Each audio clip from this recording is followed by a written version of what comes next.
Literally, a platform committed to have academic excellence in law, literature, and policy science.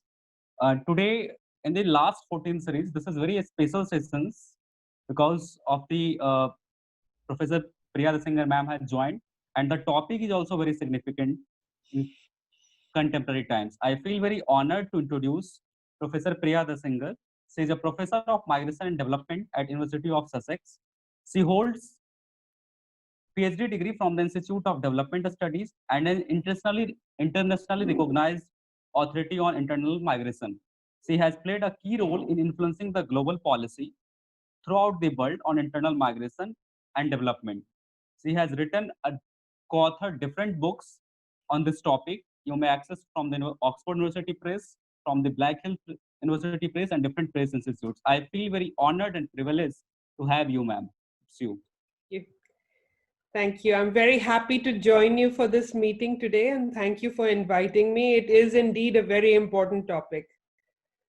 And if you follow ma'am's writing, guys, you will be astonished to see the kind of research that ma'am has put in her writing on this very topic. And this is the reason that ma'am is an internationally recognized authority on this topic. So, ma'am, shall we begin? Yes, thank you. I'm happy to begin. I hope that I can manage this slide situation well. Okay, so let me just check I'm on the first slide. Yeah, so I'm just going to take you through a sort of overview of where we are. Oh my goodness. Let me try and get this on top of the screen. No, I can't. Hang on. Okay, so let's go back. Right. So now, as you must have seen, that there are many, many different kinds of ideas and estimates of migration being thrown around. One of the reasons is, I mean, there's no agreement on who is a migrant and how many migrants there are in India in the first place. So there are different definitions. You know, some use the place of birth, some use the last usual place of residence like the census and NSS, but there are many other definitions that have been used by researchers. And one of the most important segments of migration that is attracting our attention at the moment is temporary migration. And this includes seasonal migration and circular migration. So it's a kind of migration which is not fixed in duration, but where migrants are away primarily for work. And they can be away for a few weeks or months, but they can also be away for several years. And the reason why I would call those temporary migrants is that they still have a kind of, focus on their family back at home. They do intend to return after retirement. So, there are many definitions around. Now, according to this last census of 2011, in the last decade, there were 139 million migrants in the country. And of these, 36 million migrated to urban areas. I think the estimate was that there are 54 million interstate migrants, just to give you an idea. But of course, the census is about stocks of migrants. It doesn't really very effectively tell you how many migrants are circulating. It's who is enumerated as a migrant in a place at any given point in time. And so for women, marriage migration is the most significant kind of migration. But of course, this kind of enumeration hides the fact that many of them do work after they migrate. So, just saying that most women migrate for marriage hides the work that they do. And in fact, there's a big problem with understanding women's migration, according to me. Although there are now multiple data sets that are being cited, I feel that you really need to do deep ethnographic work to be able to understand that better. So there are other estimates, of course, on migration, and now these are being given some attention because these other estimates, including my own, are to do with circular migrants, and these are the focus in this current crisis right now, because these are the people who've suddenly been left without jobs and incomes and who have gathered in urban areas and are trying to get home. So having worked extensively in rural and urban India for more than 2 decades, I was dissatisfied with what official statistics were showing, and I did some rough calculations about 10 years ago.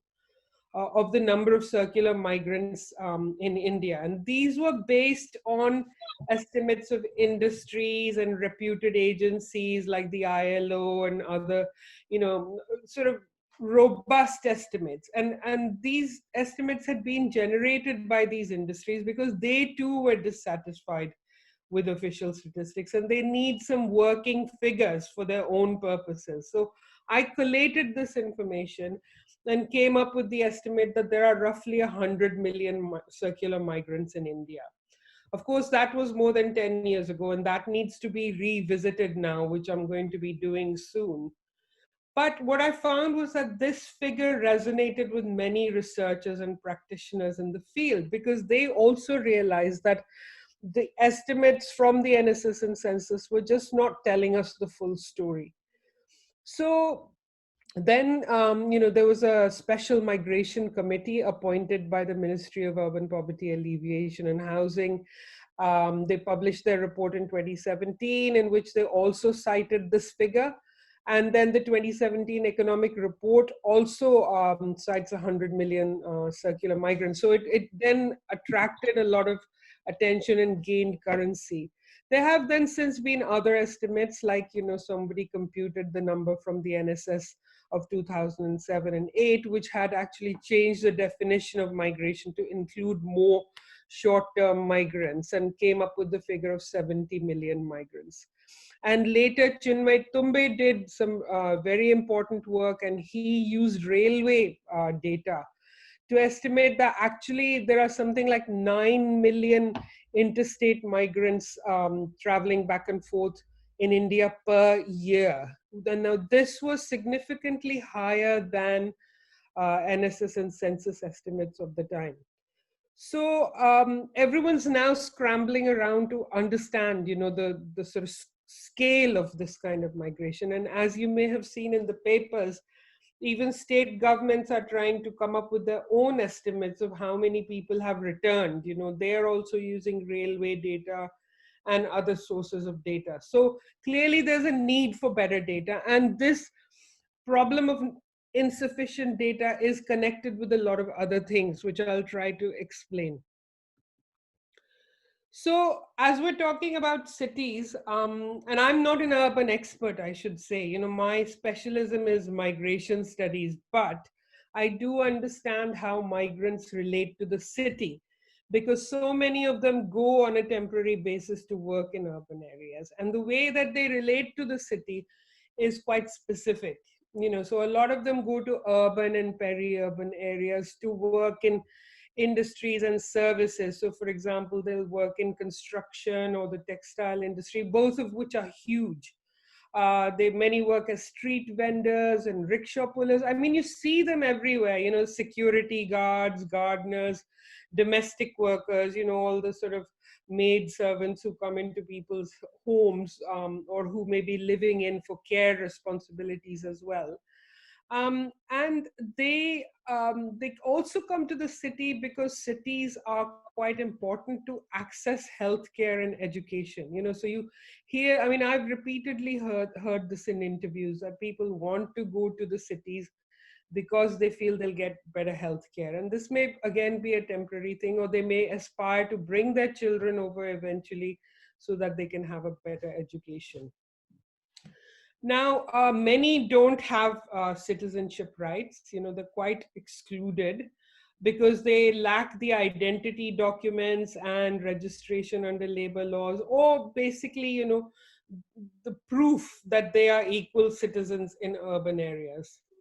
And of course, connected to this, we have to remember that these flows of circular migration are dominated by the so-called lower castes and other historically disadvantaged groups of people. So, all of these points I'm making are interconnected with each other. And these people are often physically in the margins, on the margins of the city. So they often live in informal settlements or accommodation provided by employers, like on construction sites or near construction sites and, kind of shacks. So they are very much marginalized physically and socially as well. and they are unable to access social protection and welfare programs that are linked to these documents and so on. So let's examine some of the, this is a photo just to sort of show you. I mean, I'm sure all of you have seen migrant construction workers in the city, but I mean, this was a group of women and girls actually that I photographed in Hyderabad many years ago. And as you can just see from this photo, all age groups are working there, and it's a very important kind of work for them. So I mean, most of the pictures we're seeing right now are of men in these kinds of work, but of course, there are many women working as migrant construction workers as well. So now let's talk more about how migrants relate to the city. Now, they're marginalized physically, as I said, but they're also marginalized and isolated in other ways. And in fact, in many instances, they're kept in a kind of bubble. So even if they're working in the city for several months or even years, they are kept in a kind of bubble. These are the sort of least educated and so-called low-skilled people, because they are often quite or completely dependent on labor market intermediaries and ठेकेदार्स, for everything. So these are the people who bring them to the city, they place them in employment, they also supply their food and accommodation, whatever. And I mean, this is when they are coming in as groups, to work on specific projects. So they're often quite dependent on these intermediaries.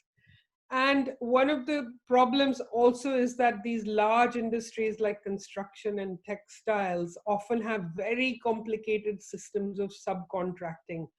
So it's very difficult to establish the connection between the lowest level workers, migrant laborers, and the ultimate boss of the company or whatever enterprise they're working for. In fact, many a time when you speak to them, they don't know who their real boss is. When they refer to Malik, they mean actually the ठेकेदार or the person who's brought them there. So basically, they're kept away from the formal system and they're kept away from the purview of the law. And they often don't appear on the books of the employers. They're not formally registered as workers at all. And this is the perfect, flexible labor force for employers in the kind of neoliberal sort of economy that's unfolding in India. These are the kinds of workers that are ideal, because if industries shrink, supposing there's a sudden kind of recession or in the construction industry, then suddenly they can lay off workers like this without any consequences. Whereas if they were full workers with rights, it would be a huge problem for employers. So from the employer's point of view, this is the kind of perfect workforce. And studies in several major cities in India have shown that Dalits and Adivasis remain heavily concentrated within certain geographies. So they're physically isolated. They're often not allowed to rent rooms in certain areas by the owners of those tenements. And they're mostly in informal settlements or very poor neighborhoods. And this is the kind of fragmented, faceless, invisible workforce in urban India that we see everywhere. And this is the workforce that keeps the country going and yet is invisible and without rights. So next slide. Now let's turn to policies. What kind of policies do we see in urban areas? And by and large, everyone who's analyzed it from a kind of academic and NGO perspective agrees that urban policy in India remains quite exclusionary. So if you, for example, look at the 100 Smart Cities, which launched in 2015, it aimed to transform cities through sophisticated ICT projects and smart grids and data analysis to improve the efficiency and effectiveness of infrastructure and services. The focus was on infrastructure, energy, waste management, and also security, through sort of surveillance to improve people's security in the cities. However, these technical fixes have made little difference to the lives of the poor and migrants who remain excluded.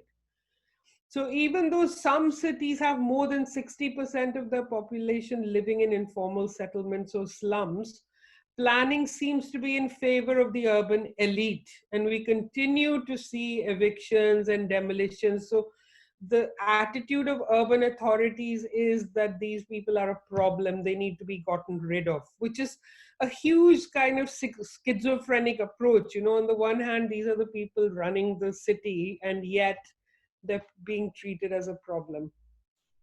So this is hardly surprising, because exclusion and marginalization are shaped by power relations between different ethnic groups and classes. So we need to be asking, who has the power and who controls the resources, and why are these resources not reaching the urban poor? And these are questions that are not really being, either they're not being asked or they're not being effectively dealt with, at the policy level, either at the state or center or at the municipality level.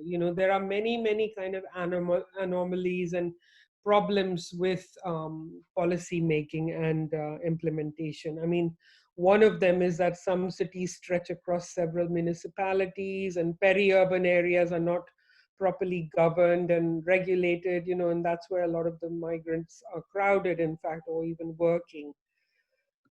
So next slide.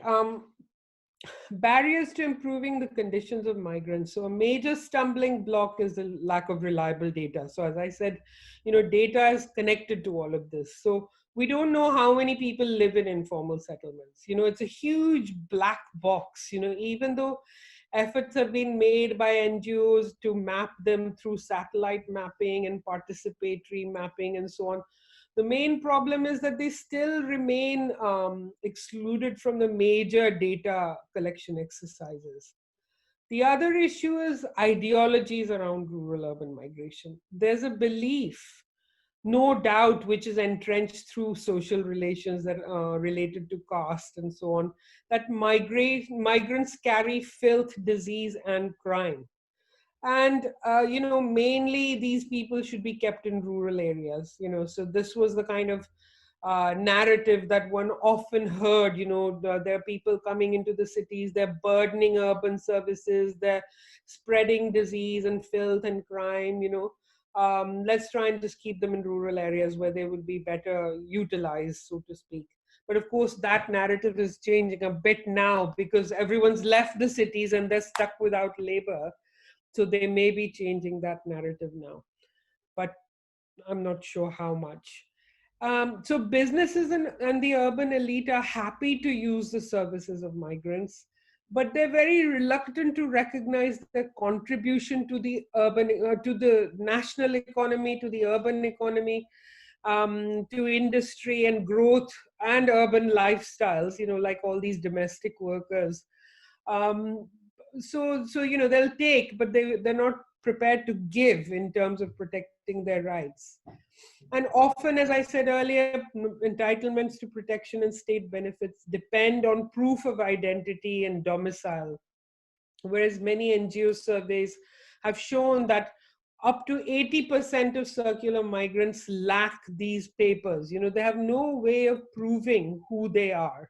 So they're not really, in practical terms, regarded as full citizens or legitimate citizens of these urban areas. So I just want to throw some numbers at you to illustrate what I'm saying. So in the construction industry, the industry own estimates, which have come out again recently in the wake of this migrant crisis, are that roughly 60 to 70 million people are employed in construction. That's a huge number. That's why I said I need to revise upwards my earlier estimates. Because if you just look at these two figures, they're already going way above 100.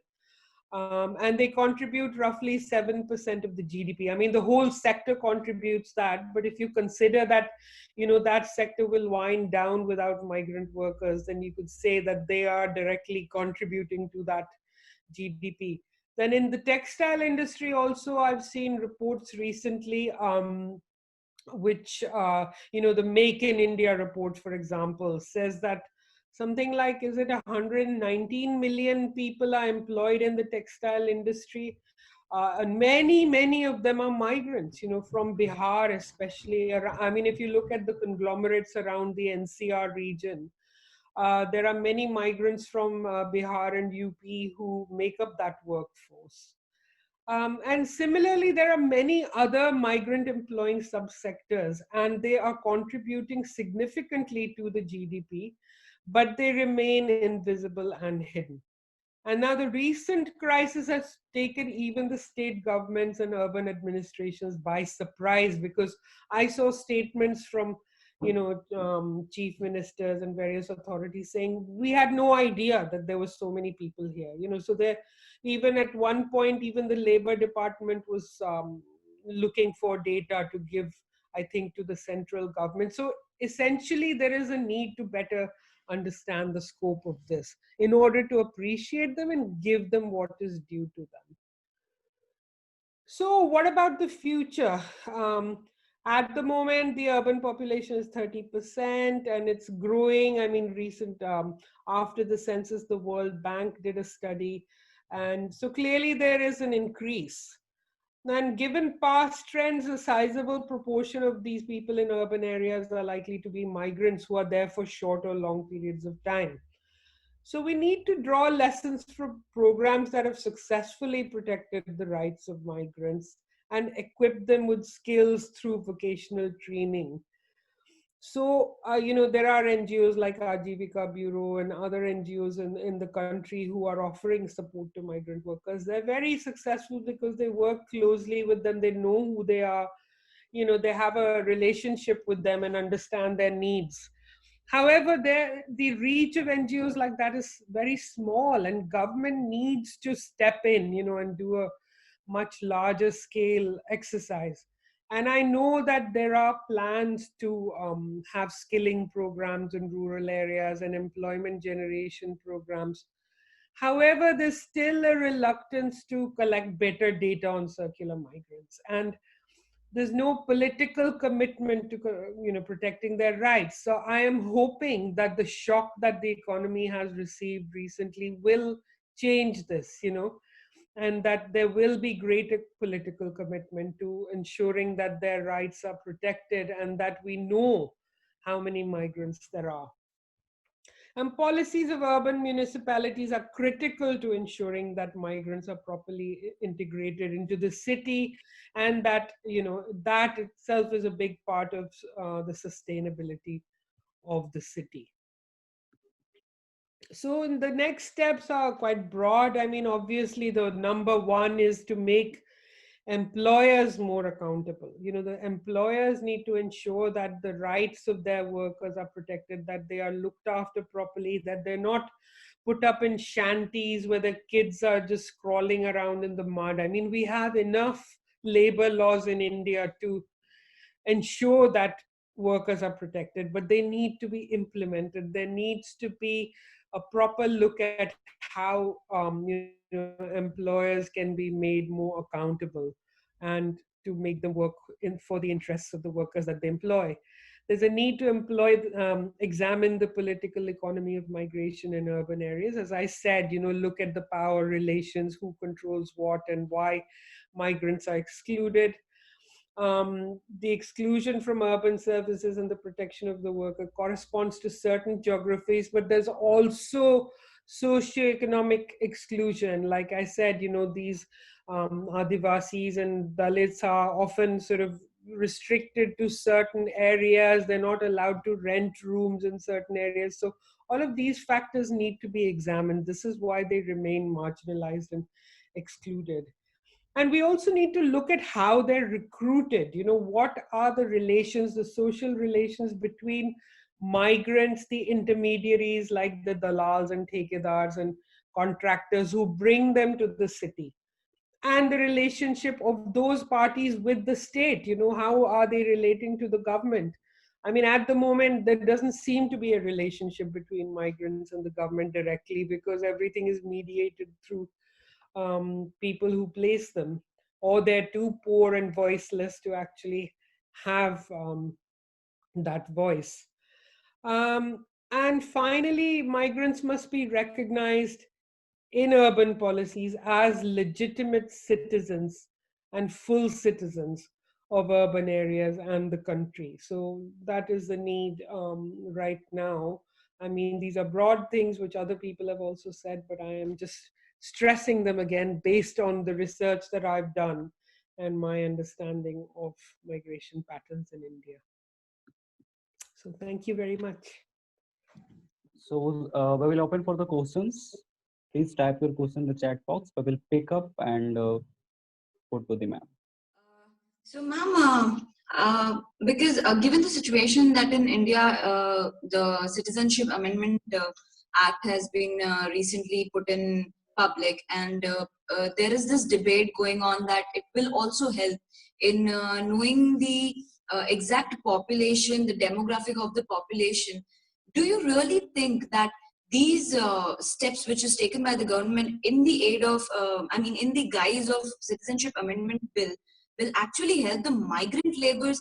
Because given the situation that we do not have a data as to how many migrant laborers are there, so will it really help?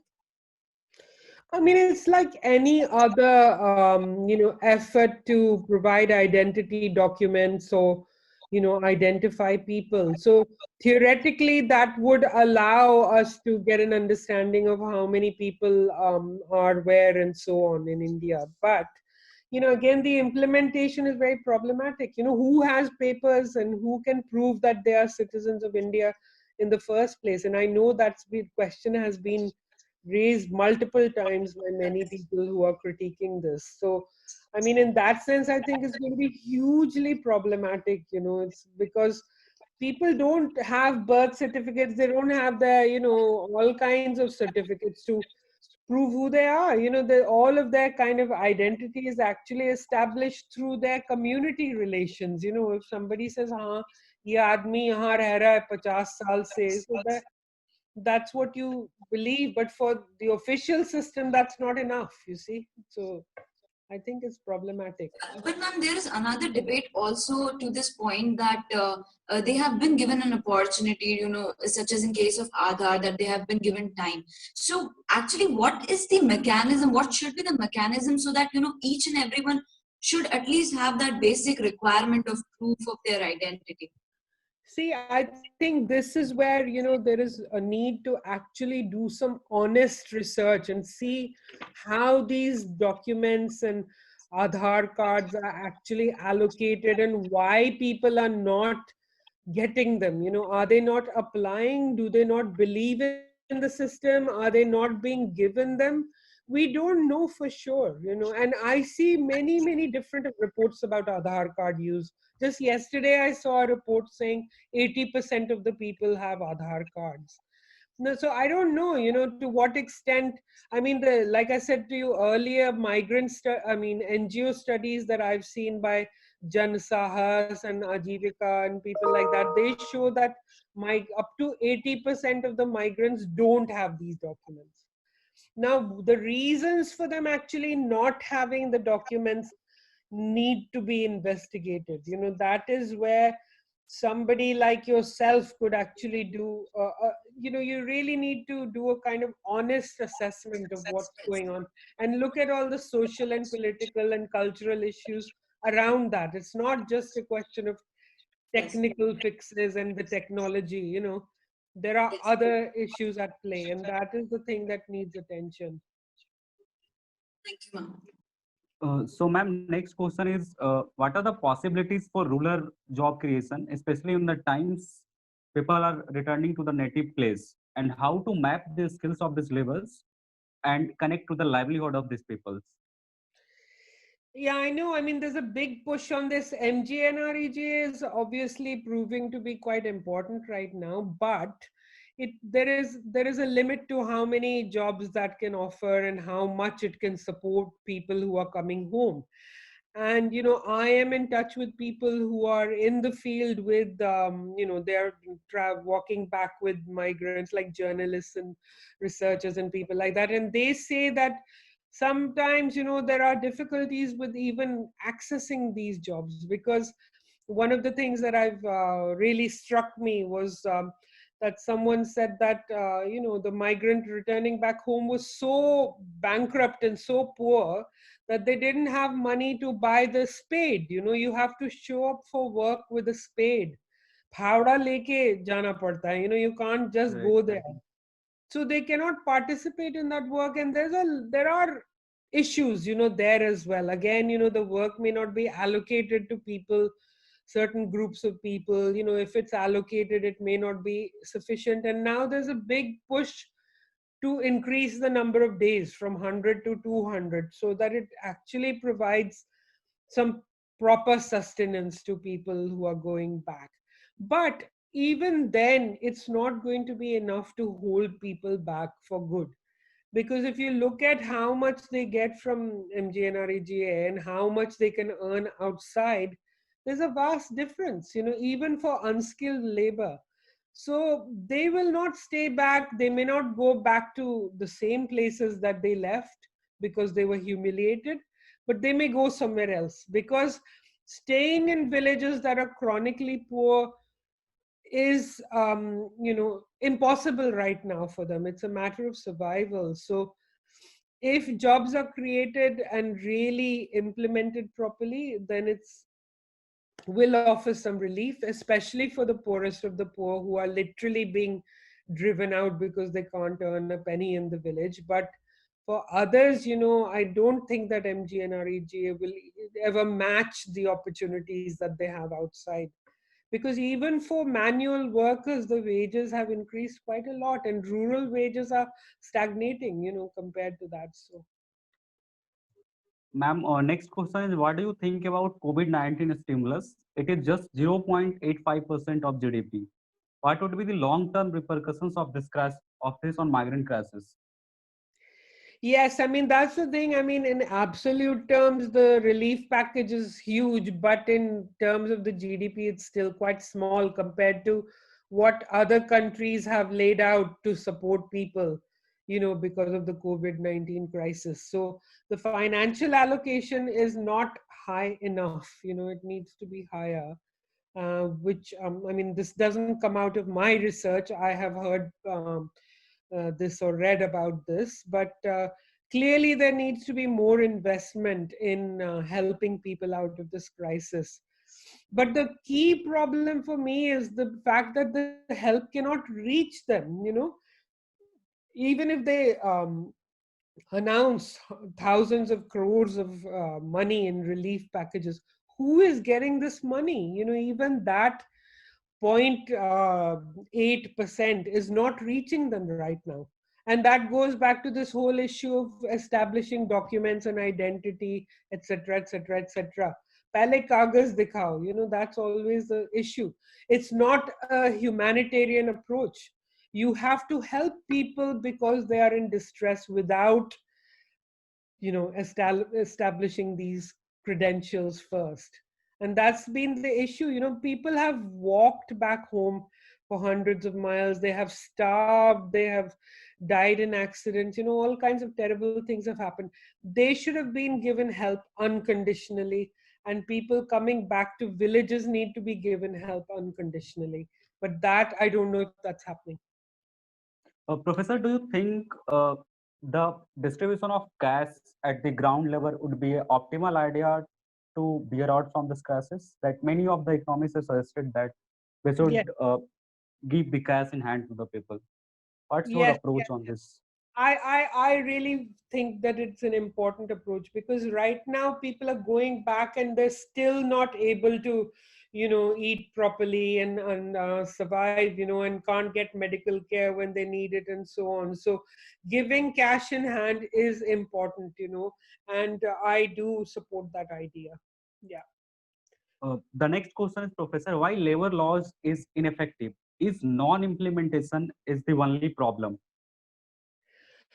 Yes, I mean, non-implementation, of course, there are design issues as well. I mean, the Interstate Migrant Workmen Act has been critiqued roundly for years, for having so many loopholes, that it's very difficult to implement. I mean, one other figure that I like to cite is like recently they surveyed the number of migrants from Odisha in Gujarat, and found that there were 2 million, like rough estimates, because Gujarat has better estimates than other states, 2 million migrants roughly.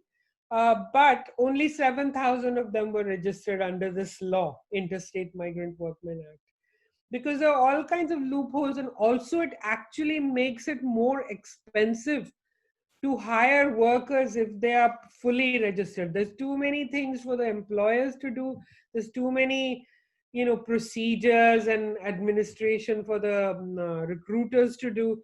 And ultimately, it doesn't make sense economically for them to go through that law. So it's unimplementable. You see what I mean? It's not.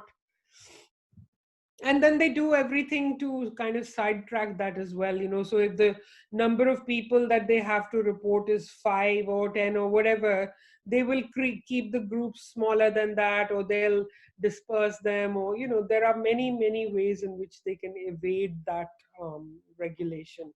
But the record is very bad. I think even the government realizes that now. Ma'am, the next question is, the Supreme Court itself has been a mundane spectator for the sorry condition of migrant labor.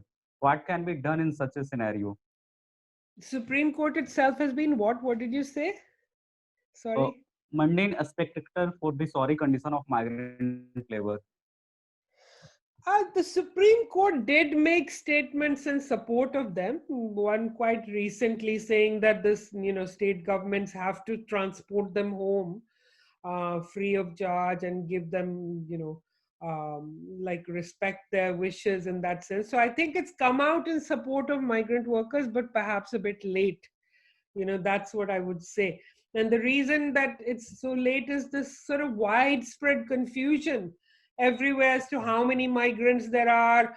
I've read statements from the railway authorities saying there are no migrants left. The trains are running empty, because again, they were not allowing people to board the trains unless they could prove that they are migrant workers, that they are citizens or whatever. So there were many hundreds of thousands who wanted to get home, if not millions, in several locations across the country. There still are, but because of this whole issue of documentation, etc., there was this impression that हाँ अब तो migrants है ही नहीं, trains खाली जा रहे हैं, let's stop the Shramik trains.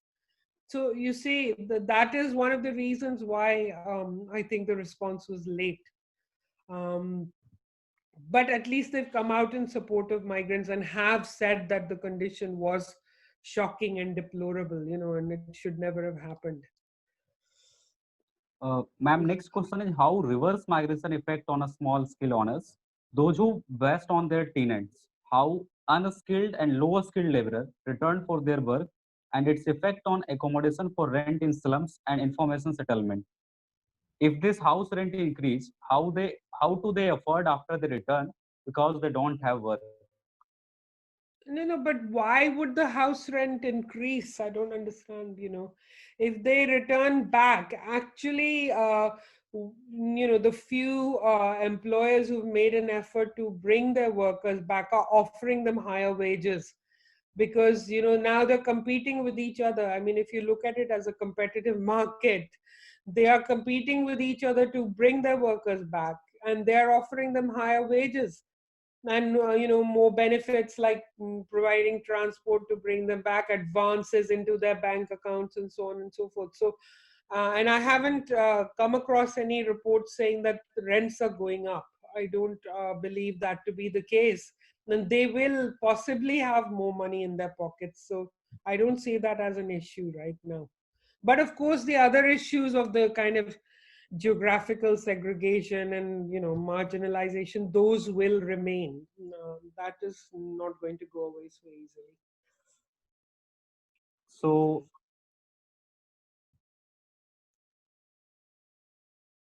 one question is, ma'am, you told that migrant lack papers of the residents. Do they contribute while voting for a government? Yes, of course, they have been wooed as voters, so they can be regarded as a vote bank. In fact, somebody was sarcastically saying had it been election time, free transport would have been provided. So, yes, of course, they can vote, but I think again, it depends on where they are. Like interstate migrants, as far as I know, can't vote in the state that they're in. So they would have to go back home to vote. So in that sense, yeah, they're not an important vote bank. Um, I need With to this check tone, that. I would like to thank Professor Priya Deshingkar who joined us from the UK and spare out such information time. Thank you so much, Professor. I'm sure that this initiative from your side will set a toner and tune of this. Thank you. There is one more questions, ma'am. Can I take with your permission? Yeah, sure, sure. Okay, go on. Yeah, thank you, ma'am.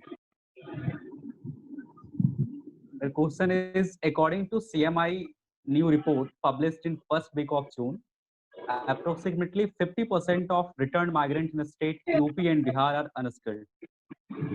Despite of implementing various skill programs, new data reflect somehow an institutional failure. What would be Right. done to change this figure? See, PM again, quoted vocal. Am I audible, ma'am? yes, yes, you're audible, but there are some disturbances coming in. Maybe people need to switch off their mics. Done, I ma'am. can hear. Please, yes, yes, Um, Done, yes. done. Please so, mute yourself. so Yeah, yeah, I know that skills enhancement programs haven't done that well, and again and again, I keep referring back to these social and political issues. These are the issues. First of all, do people want the skills that are being offered? And then also you need to understand that people's skills are very much linked to their social and cultural identity. So for example, in my field work in Andhra Pradesh, I found that there is a caste called Vaddis. They are traditionally stone workers, and they are very, very much in demand for their traditional skills in construction work. Then in Mehboob there are the Palamur laborers. They are identified with construction skills. So it also depends on how the employers view them. There are definitely geographical and caste and other identities that come into play. Then sometimes people's own initiatives at scaling up their people are more effective. So I like to always cite these two examples. One is from Odisha, where there's a region called Patamundai, I think it's called, and there are a lot of plumbers who come from that area. And Odia people are now famous for being plumbers. So if an urban construction company is hiring a plumber, and if somebody says, this man is from Odisha, they will immediately be likely to be convinced that this person possesses those skills. So that's quite an important thing. And their own indigenous skilling program has been very successful, and I have a feeling that it's now supported by government as well, but they have established large training colleges and things like that. So I hope I'm getting my point across. It depends on how people are viewed by the employers. When they see somebody, it's not just the paper qualifications that matter. There are many, many other things that matter. How hardworking they are perceived to be, how exploitable they are. I'm sorry to say that, but this is another issue. How likely are they to be obedient? And that's one of the factors that comes into play when employing Dalits and Adivasis. They are more likely to be easily controlled, and less likely to raise their voice. Whereas, and this is one of the reasons why migrant workers are preferred, because if you get local workers, they could be unionized, they could raise their voice against the management, so there are many factors that come into play, and just having a skill certificate is not the only thing. So it's a complex issue again, which needs to be looked into. Why are the skills programs not effective? We need more micro studies to inform the larger understanding about the. Pardon me, there is a follow-up question also. PM quoted vocal for local, but if you look at the statics, there are no any substitutes to Chinese products. What's your approach on this? See, these are consumer-driven markets, I mean, I remember several years ago, around Diwali time, I was walking around in a market and I suddenly noticed that all the Ganesha and Lakshmi statues were looking different, and they were made in China, and they were suddenly flooding the market, and people were buying them because, they're cheap, they're good quality or acceptable quality. So it's driven by consumer preferences, and the Chinese are very clever at marketing and finding out what, that kind of lower middle consumer segment wants to buy. So, and I've seen their products flooding all kinds of markets. So if you buy a Turkish tea set here in the UK, it's made in China. They're out competing the original producers of those tea sets. It's like that. So they're very smart at positioning themselves in the market, and it's driven by consumer preferences. So if India can manufacture things that can compete in the same way, then there's no reason why it can't get ahead. And of course, Um, if they protect our own markets and producers against these imports, that would be another thing. Thank you so much, ma'am, for this insightful discussion. It was really an enlightenment for all of us who joined us. And My I am sure that this initiative will bridge the gap of access to knowledge. And technology has proven a very informative tool that you joined from the UK and from India. So that's very so nice of you, ma'am. Thank you so much. You're most And thank welcome. you all participants who have joined us. Yes, Thank you. good questions. Thank you very much. Thank you, ma'am. Thank you, Thank ma'am. you. Bye. Take care, ma'am. Thank you. Let me see how to leave the meeting.